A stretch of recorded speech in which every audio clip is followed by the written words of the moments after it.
Hi, I'm Annie Fitzsimmons. I'm your Washington REALTORS Legal Hotline Lawyer. Question we've been receiving lately sounds a lot like this. When I am a listing broker taking the listing in the first place, and the seller says, I don't want to offer buyer broker compensation, can I do one of two things? Can I either say, seller, you have to pay me X, from which amount I will necessarily share some of that compensation with buyer broker. In other words, seller, you can't hire me unless you pay me enough that I can make an offer of compensation to the buyer broker.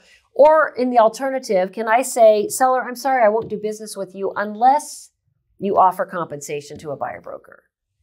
And the answer to both of those questions is absolutely not. The seller-based antitrust litigation that NAR just settled was based entirely on an NAR rule that said exactly that. Sellers must offer compensation through the listing firm to the buyer broker. And you may think that the cases were decided wrong and that there is no antitrust implication here. But the fact remains, a jury found an antitrust violation and awarded a verdict of $1.8 billion.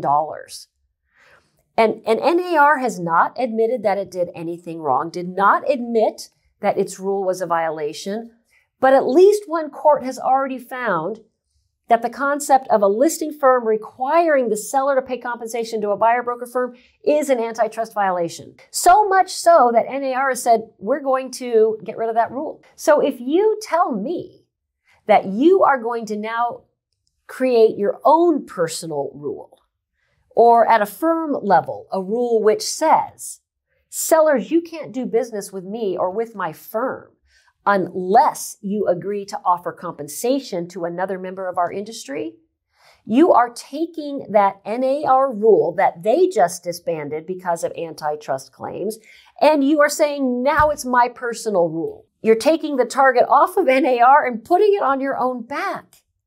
It would be absolutely preposterous to do that. Don't do that.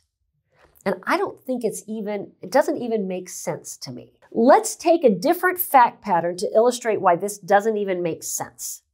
Let's say that you have advised a seller that their property is worth $400,000 and they say, great, I want to list it for $1 million. Now, in that scenario, you might say, seller, I don't think this is going to work.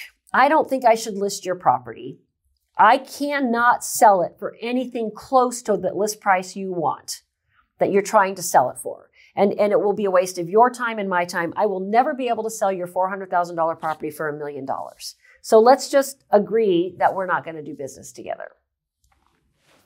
That seems reasonable enough. Can you also say, however, that just because a seller doesn't offer compensation to a buyer broker that they are not going to be able to sell their property? You can't say that.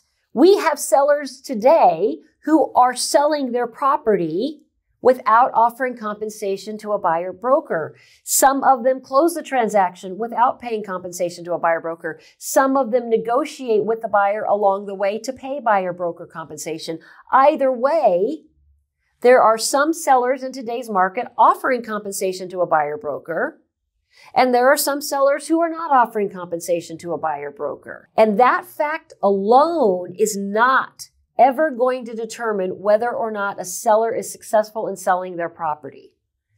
It might be an issue that has to be negotiated between seller and buyer prior to closing. That's fine. There's nothing in the listing agreement that precludes that negotiation.